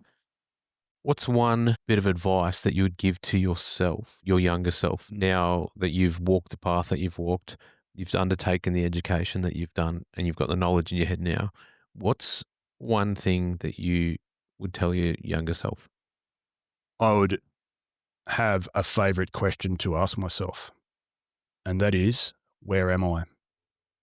The reason why I'd say that is because where am I has several domains to it. Physically, where am I in relation to my job, my mental health, my physical health, my hobbies such as drinking? Where am I in relation to my relationship with my friends, my current goals? Am I achieving them? Where am I in relation to intimate relationships, my family? Just where am I? And then the next question I would say is, where do I want to be? And so the advice would come from the answers to my question. Yeah, right. Because that would change depending on what answers you gave to those questions. Yep. And that's where, and I'd have to, an advice would be, crucially, is acceptance and acknowledgement are two big things. Because when you don't accept something, then you don't grow. Hence the fucking piss drinking. So yeah, that'd be the advice, is learn to accept and acknowledge, and then ask those two questions. So that is a very good segue into something that you've brought in for us today, which is a decision-making model. And this was born like out of a discussion that we sort of had about, I guess knowing when is a good time to move on from your organisation. Probably a really good person to speak to that, being that you've been in a number of them and moved on and through a number of different organisations. So do you want to just talk to us a little bit about that decision-making tool? So first of all, it's untested, meaning that we haven't tested on someone yet. So please don't rush out and think this is gold standard just yet. But what happened is you guys, when we first recorded, asked a very good question, and it sort of stumped me. So I went away and thought about it. And what I've come up with is what's called Value Your Worth decision model. Provides a framework for informed values-based career decisions before transitioning to a new role or employment. Because quite often people think, I don't like this job, but I'm going to stay because I have to stay. There's nothing else for me. So, and I left the police and went and got my trade because I didn't finish off my trade before. For example, so guys don't have a second job they can just smoothly transition to. So what I did was I broke down a 3-stage decision model. And the first one focuses on thoughts and cognitions. And the next one focuses on understanding. So understanding where you are right now. And then from that understanding comes focus on your behaviors or your actions. So the first one is awareness, identify that you want to change. Next one is acknowledgement. Do you feel as if you need to act on all the thoughts you're having, or do you need to change everything? You change some areas of your life, why or why not, and then look for evidence. And then decide, will this improve your life? Will your change to a new organisation improve where you are? Will it improve your family, you, mental health, all that sort of stuff? Then lastly is acceptance. Accept the consequences of you wanting to change. Then we go into understanding. This is a big part where the 4 questions again: where am I? Who am I? Where do I want to be? And what is my role in my future? Because it's your future. No one else. You might ask others for advice, but you are the one putting in your resignation. It's got your name on it. Research. This is where you research all the domains of your life. And I've written down occupational, social, interpersonal relationships, financial areas, physical, mental health, superannuation, and your leave balance. Now, superannuation's big, especially if dudes have been in since they were 20 and are now 45. Like, superannuation's a big one, so don't let that skip, yeah? Leave balance, possibilities for promotion. Talk to your wife or your husband or your third cousin twice removed is a good one. You can't just come home and go, hey, I'm joining the Uzbekistani Army now, you know? Oh, okay. So that's part of your research. Now, your research may take time. It's expected to be the longest part of this model, researching it, because you've got to get a holistic approach and back to that understanding and acceptance. So the next one is understanding. So your priorities, needs, and strengths. And so then I've got this thing called a wellness wheel, which is what I got from a New South Wales police social worker. Now, just for your listeners, I'll just explain it quickly. It's a wheel. It's actually like a sort of well, how would you describe it? A wheel with sort of, Looks like a pie. pie. It's broken down into 8 segments: physical, environment, social, recreational, spiritual, mental, and emotional. And within that, there's 10 circles, 1 being for the lowest and 10 being for the highest. So for each part of the pie, you give yourself 1 to 10, depending on where you are at that domain. So your environment, do you feel safe and comfortable? That's big in the and then, of course, your next other one would be your mental and physical. If you're feeling burnt out, if you're feeling unsupported, they're big ones. And then we move on just quickly. And then we come to the last stage. This is where your action stage, you've done all your research, you've planned it out. You're like, hey, hun, I'm looking at leaving whatever job. And she's like, okay, goal setting. That goal setting is important. Where do you want to be? That's why that question comes into place. Is it achievable, measurable? You don't really want a single point of failure. Time, is it adaptable? Is it in line with your morals and values? Can have an end date, but it's got to be changeable, not too rigid. If it's too rigid, then perhaps, and it has a single point of failure, then there's an issue there.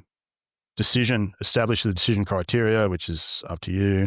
And you need to take responsibilities for your behaviors and then implement the decision. And then there's your action, which is accountability and evaluation. You evaluate everything you're doing before you decide to leave the organisation. There's no point leaving the organisation and then becoming unemployed and then go and work as a security guard at Coles after you've been a superintendent in the fire brigade or the police or whatever. So that is a comprehensive 9-step decision model, which helps you focus on where you are and where you want to be, why you are where you are now, and then why you want to be where in the future. Before you just go, TJF, this job's fucked, and then you leave. And then you come back. I've seen people leave and then you come back with smiles on their faces, all embarrassed. Well, so you've had to, if you're in the Army or emergency services, you've had to plan almost everything you do. So you need to plan the biggest decision in your life at that time, separating from the organisation. So that's one thing that I'd come up with. And I was talking to Alana, who's a social worker. She did a bit of time with New South Wales Police, and she gives them the wellness wheel to give people an understanding of where they're at right now, to assist them. You might be doing better than you think.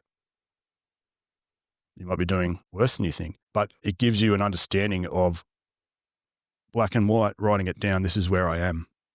You can revisit the wellness wheel if you want. You can revisit this plan. Hey, this would be cool. Maybe I could leave in a year's time. Maybe I could leave next week.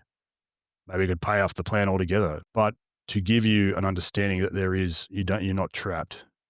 You can, no one's making you stay. It's not Russia. You don't have to stay. You can separate if you wish. Yeah. A lot of the fears that, often people talk about is that they don't want to be removed from the job, hence the reason they're not putting their hand up. Yep. But there's that small group who are also fronting up to work every day, dreading the next call out or, what's in store for them that day. But I've still got to put food on the table. Two sort of sides of that where people love the job so much they can't think of anything else they want to do and battle through the mental trauma, whereas the ones that are battling just to get in the car every morning to come to work because they hate it that much, or they're not hate it that much, they're so fearful of coming to work because of what may lay ahead. Yeah, it's an interesting dichotomy. You love the job so much, it needs changing. But you hate the job so much that you don't want to change it, So it's an interesting one. If you get to that point, then it's time to go. Yeah. And I think too, with that, there that's a nice little guide to say, where am I at now? And, Yeah. and you're living proof, mate, that there is life after the service that you love, and you can still help people. And we Josh, both, I know a colleague or a couple of colleagues that have left and are going on and doing great things, and no stress, so it's that, I guess, taking that step to go, right, let's reevaluate. Reevaluation, yeah. Yep. I guess we do it in a professional context. You'll do performance evaluations, you'll do goal setting and planning for your career. Well, I guess this is like, it can be used as a preemptive tool, and you can use it in a life evaluation sense. Or like you said, if you're in that situation, Jando, that you just mentioned, I'm not happy about this, you can use that in that. I imagine you can probably also use it pre-retirement as well, because it's very comprehensive. So it just probably provides that framework to look at and assess, like you said, where you're at and where you want to be in a holistic view, because we very rarely do that. Do we look at all of those domains? That's right. And then have it in a visual representation on that pie chart too. Because I guess you could do it even if you don't want to leave. I'm just thinking you could fill that in and go, oh, holy where am I? I'm a 3 here. Okay. How do I take steps to push that out on that wheel? That's right. Yeah. So just because you answer one area doesn't mean it's not set in stone. You're not always going to be that number. You're not always going to be in that position. But if you feel as if the opportunities for progression have regressed so much, I think one thing is, if your mental health is suffering so much and your relationships are suffering, then it's either time to ask for help or it's time to move on. Because the most important thing to you really should be your mental, physical health. That's the first thing. Without that, then we all know what happens, the negative consequences. So if your organisation is not behaving in accordance with the values and morals of which you join when they first, then that's, moral injury. And if that continues happening, then it's time to assess. I really would suggest that you would plan rather than just go, fuck it. That's not very sensible. Planning. You planned everything else, planned your separation or exit, and then the timing. So the other thing I haven't put on there is the timing. Time it right for you. Your name's on the resignation, no one else's. So it's got to be your decision. Take ownership and accept. You're moving on, and your service, the quality and importance of your service is not affected by someone else's opinion of it. That's especially important for women who have served in defence.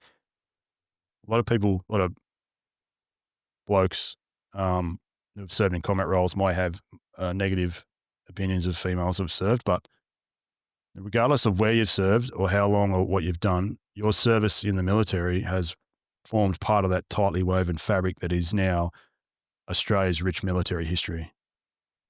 So regardless of someone else's opinion of your service, which you might take seriously, that hasn't diminished the quality and importance of your service.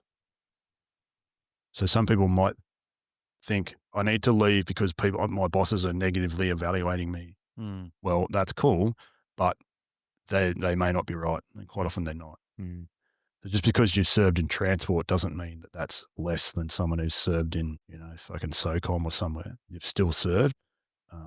A dude working in 000 is still as important as someone in GDs, as I've kind of pointed out, especially when it comes to doing your higher end stuff. So you're not going to tell someone who was in Transport Corps their service didn't matter if they've run over an IED in Afghanistan. Fucking tell them that. No way. So there's an example that your service matters, regardless of anyone's opinion. So someone else's opinion of you shouldn't really shape your decision to exit. And sometimes that opinion may not even be there. That might be your own. That can be an feeling of assumption. that opinion. That's you're assuming. You've made an assumption. Assumptions. Thoughts aren't facts. They're just there. Is there evidence for that thought? So, yes, some of the older staff will, jump off a truck or, oh, I can't put that piece of gear together as well as I used to. And, the team's going to feel I'm letting them down. And, it's time I move on. That all happens in such a, short time. I can't I can't do the job anymore. It's time for me to pull a pin. You know, that sort of attitude gets around as well, which is not the case. The 3 young guys in the truck value this guy's experience. He's been in the job 30 years or she's been in the job 30 years. I want their experience, but there's a different sort of outlook from that person who's not performing at that level where they feel they should be. Comparison's the thief of joy. Yeah. And that's where comparing your service to others is probably not going to be accurate. Which again, drawing back to that, I think it's a great tool to give you that self-assessment, you know, to go, okay, yeah, I'm traveling okay. Yep. Because you want that sort of transition to be, you're almost looking forward to something. Yeah, that's right. You know what I mean? Like it's going to be better. I'm leaving something now, but I'm looking forward to the adventure ahead, which I think that's where you'd love to see people rather than that feeling of I'm being booted out the door and there's my gear and, you know. Yeah, that's correct. The way you're leaving can often be your final and most sort of enduring memory, you know, which is not really reflective of your service. Mm. It's reflective of the way you left, which could be separate to how and why you've served. Mm. Mm. And particularly if you do find yourself in that fuck the army or fuck the insert organisation here, I'm bitter and resentful and I'm leaving on that accord. Obviously that can have that lasting effect on you as well. Yes. And that can leave that sourness about the rest of your service as well. It can impact. Yeah. Whereas again, like this tool that you've developed, like you said, while untested, it's comprehensive and brings your thoughts to a whole range of other things that if you're in that mind frame of stuff, this will have a pretty decent chance of like making you see other things, other options, other than just stuff this, I'm out. Yeah, the TJF theory, which is sudden and quite final and may not be an accurate reflection. There may not be evidence for you to come to that conclusion. So that's where acknowledgement and acceptance comes into it as well. Is there evidence? Do I need to jump ship? Am I just thinking about this? Have I asked someone? Yeah. I don't know if it was part of the CBT training or I just remember doing a survey. It was like a scale of, you know, what's really the problem? So you might have had an experience rated out of 10. Yes. Yep. And then 2 days later you go back and it might be a 5. That's right. It's catastrophizing, is it? Or catastrophizing is where you are consciously putting in, you are expecting the worst out of an outcome that may not occur. Yeah. So catastrophizing is where you're consciously guarding against a catastrophic incident which is unrecoverable. And you're doing that because you've formed a habit of negative thoughts and it's become habitual, and you're doing that so that you can put space between your thoughts and feelings around around that sort of situation. What if I go to the mall and have a panic attack? It'll be so embarrassing. They're highly likely to go to the mall and have a panic attack. So catastrophizing is good for internalizing people with their avoidance and withdrawal behaviors. Gives them an excuse, because quite often the worst thing that people can think of, what happens if I go to Vietnam and North Korea sends a missile into Saigon? Oh, I can't go to Vietnam. That's the sort of level that some people can go to with catastrophizing, cascade effect, where it starts off, can't go to the mall. All of a sudden, after years of habitual, they're really extreme. People can think that. So it can grow. Catastrophizing can be quite what would seem to be hilarious thing that I just said, can be quite serious for some people. That's why I say, look for evidence. For evidence in, is it true? But people consciously believe the worst is going to happen as a coping mechanism. And when the worst doesn't happen, they're surprised. And then they congratulate themselves. Yeah, because it hasn't happened. So therefore, oh, well, that worked out well then. But then the next time they do it again because they've got that feeling of relief. So then it just become habitual, and they continue doing it until one day the worst happens. Just harping back to this decision-making model, untested. If someone's listening to this and they want to be absolutely the testee, yep. How are they going to get hold of it? You guys can have that one, but I've got an email address. You can they can hit you up, or they can. My email address is joshjbailey0@gmail.com. If they want it, yeah. So joshjbailey0@gmail.com. You can just hit me up in an email. It's called the Value Your Worth Decision Model, and I'll send it on gladly, and just let me know how it assists you before it sort of. It would need to undergo some testing before it could be released, out into the broader public. I'm not going to go to the Queensland Fire Brigade and go, "Here you go, boys. Send this to everyone," because that's just unprincipled, and it needs to be evaluated. So if you wish to have it, then my only proviso would be let me know. And you've got to let me know if it doesn't work. That's probably the most important thing, so that we can adjust it. Because there's people's lives that we could be impacting here, and that if it's negatively impact, then that's not okay. So I need to know if there's improvements. Other than that, yeah, you're welcome to it. And I hope it helps people. And if it does work, then we could look at maybe, here you go, Fire Brigade, fucking check this out. Because if it assists people, but then I don't know how well the fires are going to be like. Thanks, man. You're helping people leave. It's funny you say that, because that was going through my head, from an organisational level, whether it's whatever organisation, cops, fires, defence, whatever. They probably don't have a vested interest in people acknowledging a path out. Yep.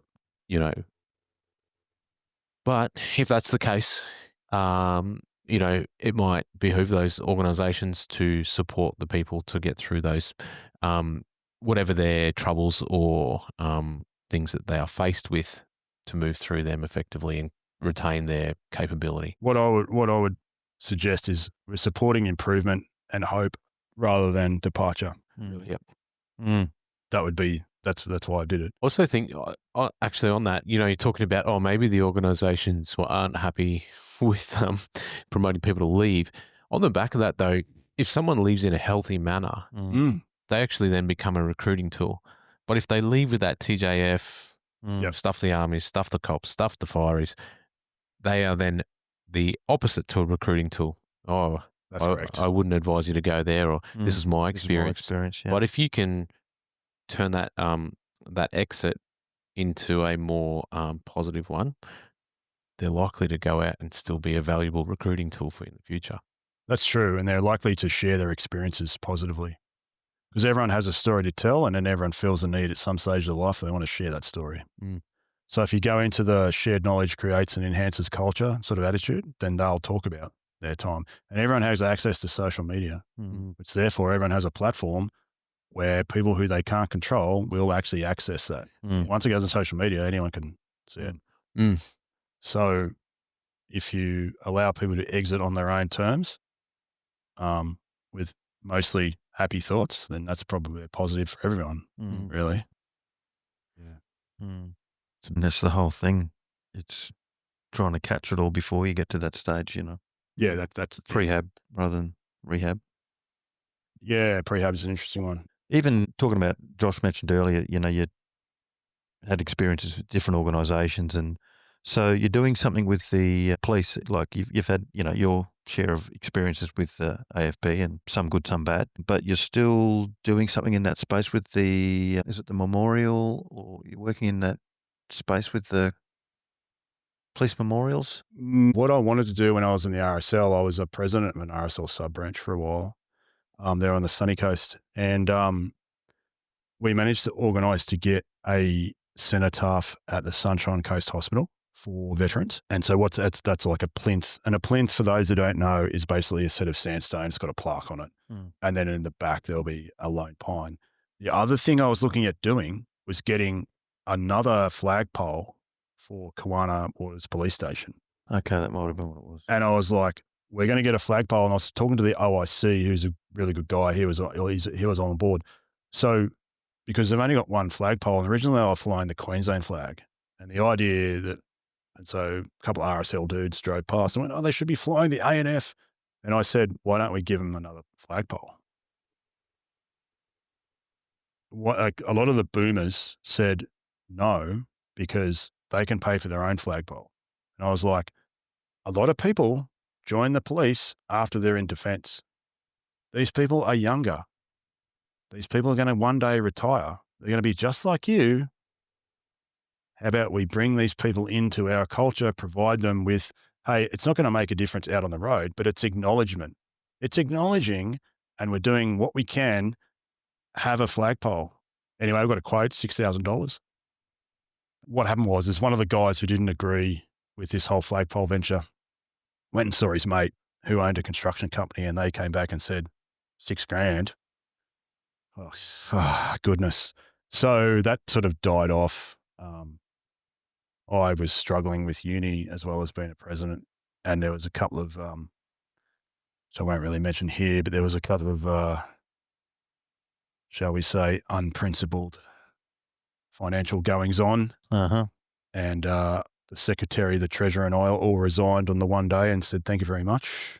My secretary was a constitutional lawyer, and he said, we can't have this. And I said, I'm the president. You guys can't. This is not on. And one thing that I'll give you is they spent $12,000 in coffee and scones in a 12-month period. So the RSL's a charity, $12,000. Said, how much coffee? You guys got what, caffeine dependency? Like, what's going on here? They bought a car and they refused to put RSL library on it because they wanted to use it for their own purpose. And of course, I found out about it. In the end, it was just easier to let a bunch of 70, 80-year-olds run their own show. Off you go. I left and I never went back. The three of us left. And the guy I was with, Mick, he was the treasurer. He was ex-AFP as well. He had an OAM. He was, so he's like, I've got an OAM. And the other guy was like, I'm a constitutional lawyer. We can't have this. And I was like, principally, you just cannot have this sort of behaviour. And they all sat there and I said, well, we're resigning. And then right there and then they voted in a new president, the same guy who was against the flagpole situation. And I walked out. He took over, and that was that.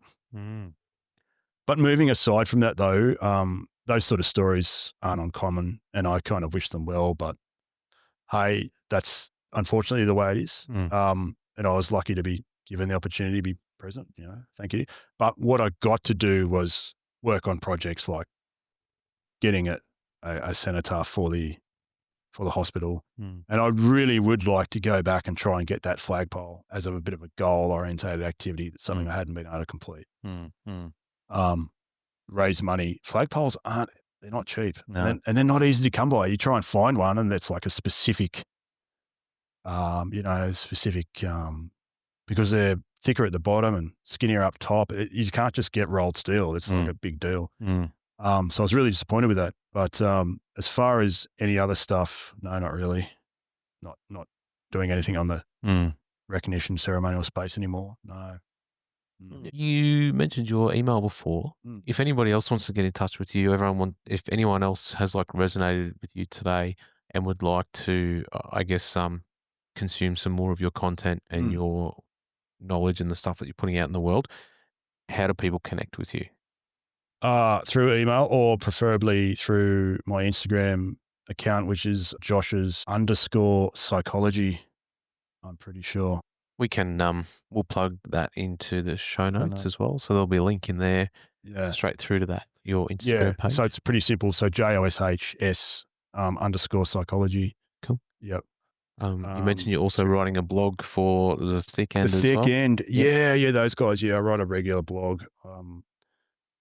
So I send that off when I've got material. I've actually got material now. So I've finished it off, and this time we're doing like a 3 sort of episode on anxiety. So anxiety, what actually is anxiety, the causes, and then the fixes for it, or the sort of tools to help manage anxiety. Yeah, cool. That could be another episode. Yep. Absolutely. Yeah. It's quite a big deal, anxiety. Some of the things that can cause anxiety you don't realise.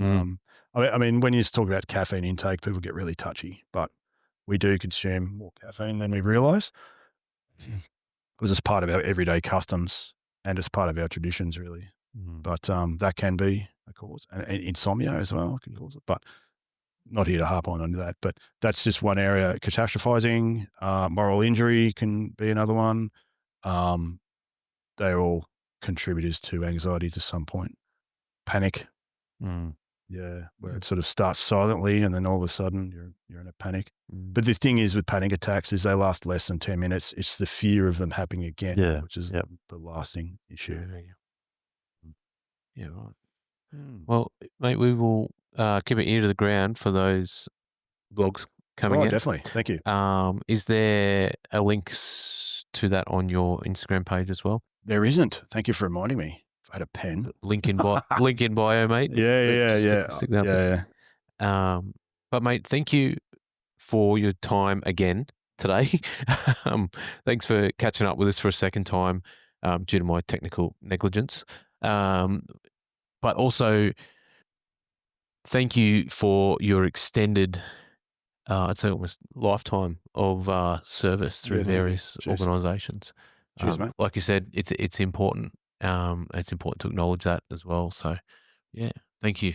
Thanks so much for having me, guys. Thanks, mate. I've enjoyed it. Yeah, cheers. Thank you. Cheers. Thanks for listening.